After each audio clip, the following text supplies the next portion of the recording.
ये जो श्लोक वर्णन होगा इसमें सावधानी से सुनना है।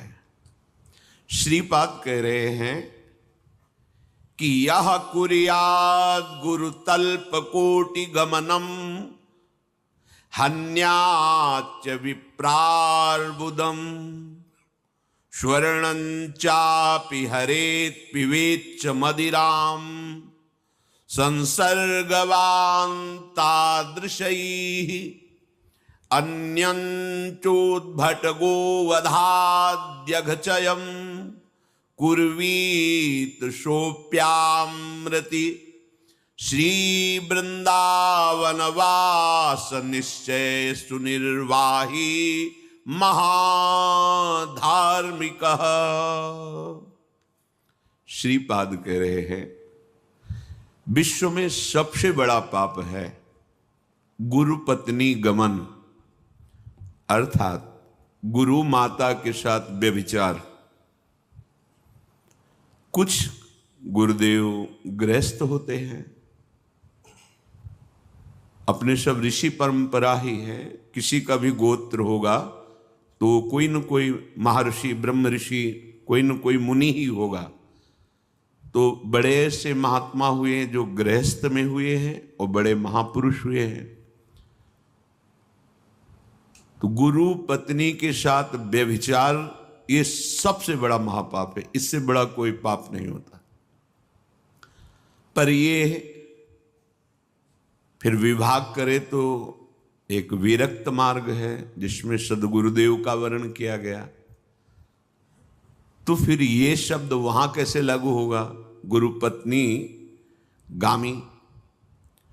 तो गुरु की एक प्रगट में जो गृहस्थ धर्म से भगवत सिद्ध महापुरुष हुए तो उनकी पत्नी गुरु पत्नी, जो विरक्त हुए उनका बाहरी प्रभाव बहुत ध्यान से इसमें सुनना है। गुरुदेव का वर्णन किया जाता है उनके आंतरिक वैभव को प्राप्त करने के लिए। आंतरिक वैभव कैसे साधना करे, कैसे सिद्धावस्था को प्राप्त हो, कैसे भगवत चरणारविंद की शरणागति हो, कैसे भगवत चरणारविंद की आसक्ति प्रकट हो, कैसे प्रिया प्रीतम का सानिध्य प्राप्त हो, ये कैसे हम काम क्रोध पर विजय प्राप्त करें, कैसे हम भारी से भारी दुख विपत्ति में भी मुस्कुरा कर निकल जाएं। ये है गुरु का आंतरिक ज्ञान वैभव, वैराग्य वैभव, भक्ति वैभव, प्रेम वैभव।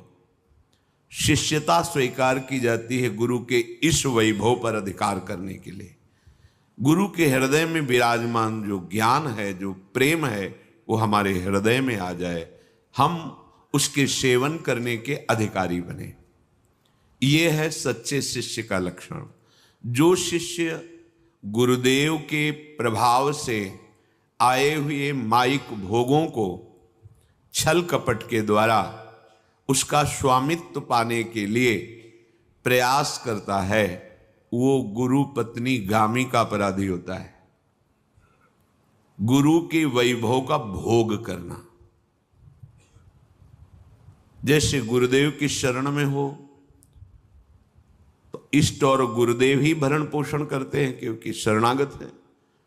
जितना उदर में उचित अन्न और शरीर में वस्त्र, और जितना कम खर्चे से हमारा शरीर चल जाए और मन वचन कर्म से गुरुदेव के चरणों की बताई हुई जो उपासना पद्धति है उसमें हम तन्मय हो, इसमें कोई बाधा नहीं है। लेकिन छल कपट करके, बुद्धिमत्ता दिखा करके हम गुरु के वैभव के स्वामी बनना चाहें और उसका भोग करें तो गुरु पत्नी गामी का अपराध लगता है। क्योंकि दो प्रकार से गुरुजनों का जीवन होता है। एक गृहस्थ धर्म स्वीकार किए हुए महाभागवत, जैसे श्री भाई जी हनुमान प्रसाद पोद्दार जी पत्नी है पर वो महान स्थिति को प्राप्त, ऐसे कई महाभाग गृहस्थ में पाए गए। पर जो विरक्त ऋषि जन हैं, जो वैरागी जन हैं, उनके वैभव पर दृष्टि महत अपराध बन जाता है। श्री सिद्ध रामदास काठिया बाबा जी की सेवा में, श्री अंग सेवा में रहते थे। तो बड़े धनी मानी पुरुष आया जाया करते थे। बाबा को गुरुदेव ने साधन काल में एक मोटा काठ पहरा दिया था, नींद ना आवे, भरपेट भोजन न करो। देखो गुरुजनों का शासन कैसा। रात्रि की भीषण सर्दी में रात जग कर मंत्र जपना, कोई कंबल नहीं, कोई स्वेटर नहीं, थोड़ी आग, और आग बुझने न पावे, और आप स्वयं गुरुदेव अलग धुनी रमाकर पद्मासन में बैठे। किसी कारण से एक दिन आग बुझ गई। अब भीषण सर्दी का समय, तो गए गुरुदेव थोड़ी आग दे। इसका मतलब तुम सो गए? जी, गलती हो गई। नहीं नहीं, गलती नहीं, प्रमाद है, दंड स्वीकार करो, आज्ञा करो गुरुदेव। काठ का इतना मोटा ऐसे डाल दिया। काठ है तो भोजन भी उतना ही जाएगा जितना कस के बांध दिया गया, उतने ज्यादा होगा तो परेशानी होगी। अब उसे कोई कपड़े का तो है नहीं कि आप ढीला कर सकते हो। और सोने में सीधे लेटो, मोटा इतना काठ पड़, चाहे जिधर बाएं लेटो दाएं लेटो, कैसे, वो तो चारों तरफ है गोलाकार, मतलब बहुत। वही जाकर सिद्ध महापुरुष हुए। तो जो उनकी सेवा में थे, ऐसे महापुरुष की सेवा में रहने, उनको भ्रम हुआ कि हमें लगता है इस मोटे काठ के अंदर अशरफी आदि गुरुजी रखते हो, क्योंकि बड़े बड़े धनी मानी पुरुष आते हैं। जो नहीं करना चाहिए गुरुजनों के साथ, जैसे जहर देना है, ऐसे कई ऐसे महापुरुषों को देखा उनके जीवन में, उनके अनुयायियों ने, जिनको केवल वैभव और प्रभुता पर महत्व बुद्धि हुई, मत अपराध। उन्होंने काट के दिखाया काठ को कि देख बेटा कुछ नहीं इसमें। गुरुदेव के बाहरी वैभव पर भोग दृष्टि रखकर छल कपट बुद्धिमत्ता के द्वारा उसे, तो वो गुरुपत्नी गामी जैसा अपराध है। श्रीपाद कह रहे हैं, ये देखो, इसीलिए पहले का सावधान होकर सुनना, आपसे ऐसा अपराध बन गया है, इसका कोई काट नहीं है, जैसे गुरुद्रोह का कोई काट नहीं है। कबीरा हरि के रूठते गुरु की शरणै जाए, और कह कबीर गुरु रूठते हरि नहीं होए सहाय। कबीरदास जी कहते हैं, यदि हरि रूठ जाए तो कोई ज्यादा परेशानी की बात नहीं, गुरु के चरणों का दृढ़ आश्रय बनाए रखना, हरि प्रसन्न हो जाएंगे। अगर गुरु रूठ गए और आप सोचे कि मैं भजन हरि का करके, तो नहीं, फिर बात बनने वाली नहीं। गुरु पत्नी गामी हो, हन्याच्य विप्रार बुदम, करोड़ों ब्राह्मणों की हत्या किए हो, ये महत पापों में आते। ब्रह्म हत्या ये महत पापों में आती है। बहुत सरल शब्दों में भगवान श्री राम की बात गोस्वामी तुलसीदास, कोटि विप्र बदला गए जाहू, आए शरण तजऊ नहीं ताहू। ये सब बातें ध्यान से समझिए। आज सत्संग सुना और आपको लगा अरे ऐसी गलती, अब लो नशानी अब ना, ये उनके लिए है। ये नहीं कि आप सुन के पता चला कि ऐसे महत् पाप करने वाले के लिए भी बिना कुछ प्रायश्चित के पाप नष्ट करने का उपाय है, श्रीपाद बता रहे हैं। तो आप मनमानी करें फिर इस, नहीं, ये शब्द कान में आपके पड़े, अभी तक आपको इतना पता नहीं था कि ऐसे भयानक पाप होते हैं, और अब आपको जलन हुई कि ये तो बहुत दुर्गति कराएंगे, तो अब लो नशानी अब ना, आज तक किया, हरि शरणम अब नहीं करूंगा, बस उसके लिए बात है। कह रहे स्वर्णंचापि हरेत, स्वर्ण चोरी बहुत बड़ा पाप है।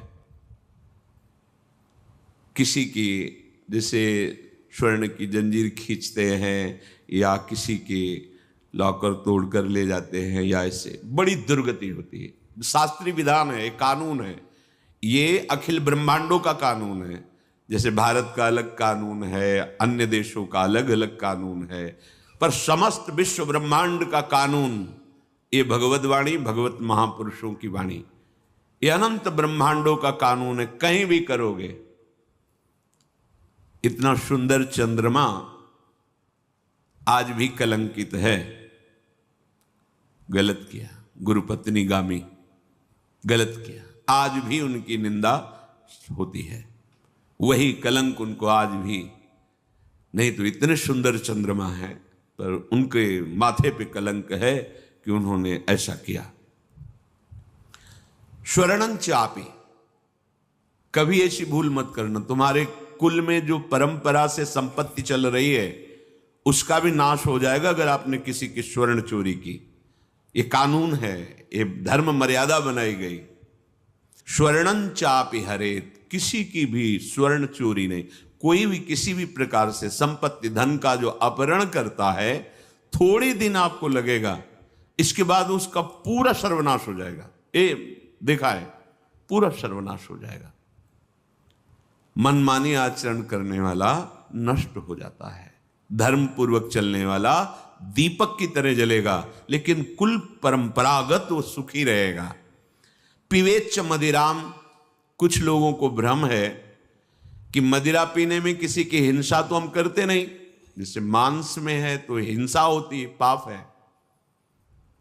मदिरा को क्यों रोका जाता है? शास्त्रीय विधान है, ये घोर तमोगुणी राक्षसी प्रवृत्ति प्रकट करती है, आपके पुण्यों का नाश करती है, आपके स्वास्थ्य का नाश करती है, आपकी बुद्धि का नाश करती। कहीं किसी भी तरह से 1% भी ना लोग